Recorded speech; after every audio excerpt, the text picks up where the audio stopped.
Week 3, here we are, already a good portion of the way through the semester. I wanted to come and talk a little bit about the Blackboard discussions, knowing that you have 2 more that are going to be graded upon, and that you just had your first one graded. And so I've gotten a few emails asking, how is it that I can improve my grade? And so I wanted to come and share how I would go about doing it if it were me. Now, again, I want you to be able to take the rubric, adjust it to your perspective, your heart, your conviction, and respond that way. Am I ever going to deduct points based upon me disagreeing with your perspective? Absolutely not. If you meet the rubric of what is in the syllabus, then you should be fine when it comes to a grade of your liking, right? And so the questions, I guess the responses to the question as a whole, everybody did a fantastic job in answering the post. How would I go about answering those? Typically, the way I would go about it is I would answer the question based upon what I know, what I understand, what I would consider a subjective framework, right?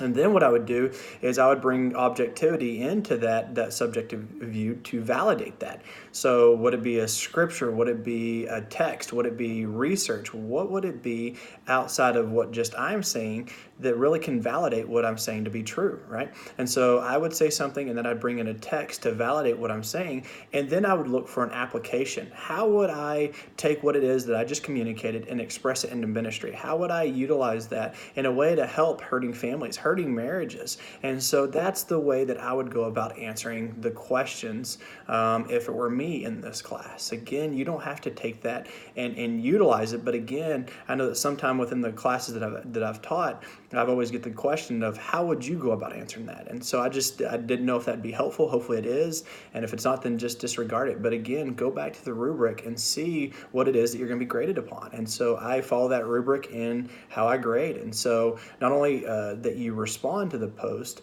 and that you answer it accordingly, but that you also engage in community and discussion, that you respond to 2 or 3 of your classmates, and not only responding to them, but also engaging them, challenging them, engaging them in thought instead of just affirming them, which I absolutely love. How much affirmation that I saw and encouragement that I saw within the post. It was fantastic to get to see. But I also love the questions. How would you unpack that? How would you utilize that? What about this? What about that? And so again, if it were me and I found a post that I liked, or one of the classmates, then I would affirm them. Hey, I thought that was a fantastic post. You gave me some perspective here. I hadn't really thought about that. I think I could utilize it in ministry or even my personal life from this perspective. How would you utilize that if there's not the applicational measure from their post? And if so, then you can even engage them. So from your perspective, you speaking on that, how could you speak life into me or assess and be able to give me some insight from that perspective that can help me as I move into ministry or as I meet with people because I'm already in ministry, right? And so that's the way to go about, I think, getting a good grade on those Blackboard discussions. Again, my heart is never to grade down for any reason. I wanted to make sure that y'all get all the points that you anticipate, right? And so if you're going off of the rubric, if you're going off of what is outlined in the syllabus, then you should be perfectly fine and shouldn't be apprehensive after you submit that of wondering what kind of score am I going to get? Because I'm never looking at grading students down from the perspective of me disagreeing with what it is that they communicate. There's beauty in disagreement, right? So that we can be able to dialogue about why we believe what we believe.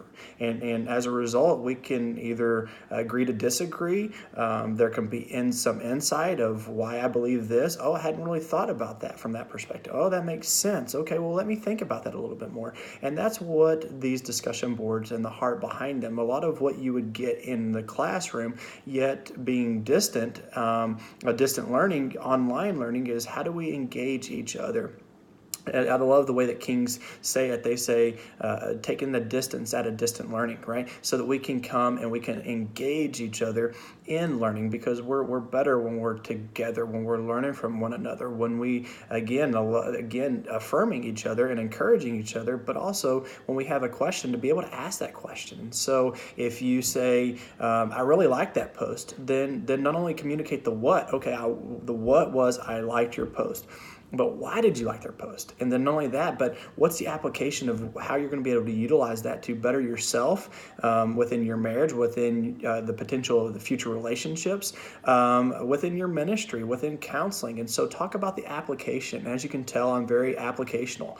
And so if we learn philosophies, which are fantastic, if we learn ideologies, fantastic. But again, if we just absorb those, but we have no way of expressing those from an applicational perspective to help individuals, then what good is that philosophy? What good is that ideology other than we can just regurgitate it? But again, it's not about regurgitation. It's about applying it to the point of being able to help other individuals. And so by hearing other people ask questions as we read different people's posts, it may jar some things within our perspective of, oh, wow, I've never thought about it from that. Oh, that's why this and that. Oh, and now some of the dots are connected as a whole, and then learning takes place. So again, how would I go about doing this if it were me?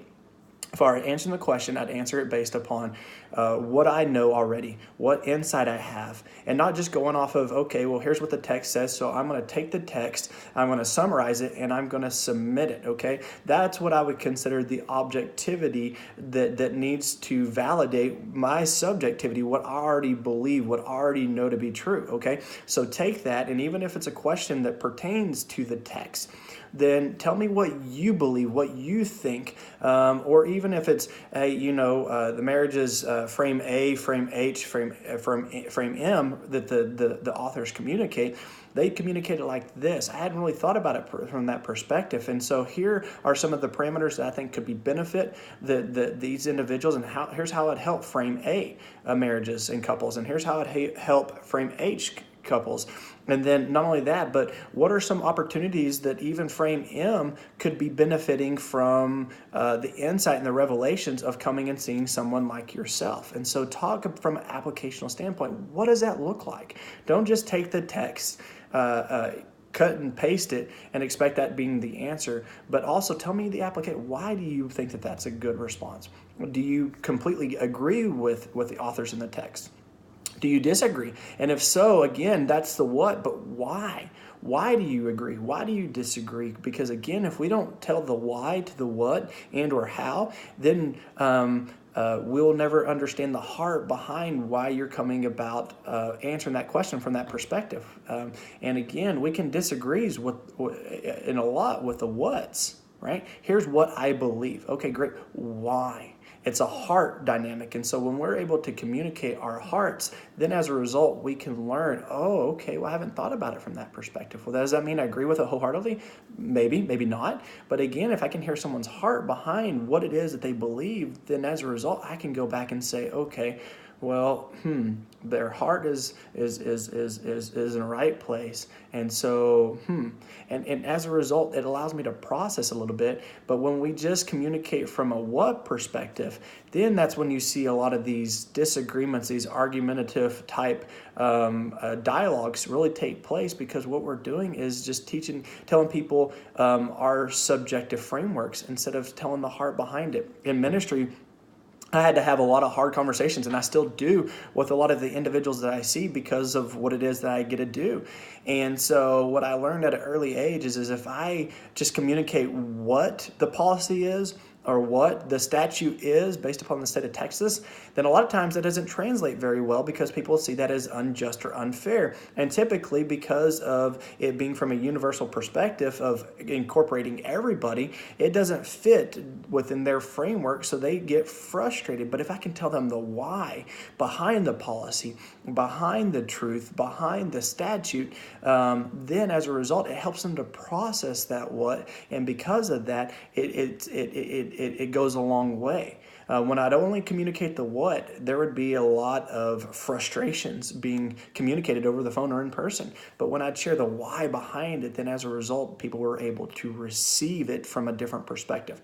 So again, with the Blackboard discussions, engage, engage, engage. Continue to affirm. I love that. Continue to encourage. I love that. But again, if you're affirming and encouraging, why is it that you like their post? What is it about that post that really resonates within you, that you believe it's beneficial for you as a person, beneficial for you as a professional or future professional? Give the application, give us the why. And I think that if you do that, then you should be perfectly fine when it comes time to receiving your grade on Blackboard from your Blackboard discussion. Again, go back and read the syllabus, read the rubric, and if you do that, then you should be perfectly fine receiving your grade for the second graded Blackboard discussion as well as the third Blackboard discussion. I hope this was helpful. You have a great week, and I look forward to reading your post and getting to dialogue with you and the discussion boards. Thank you.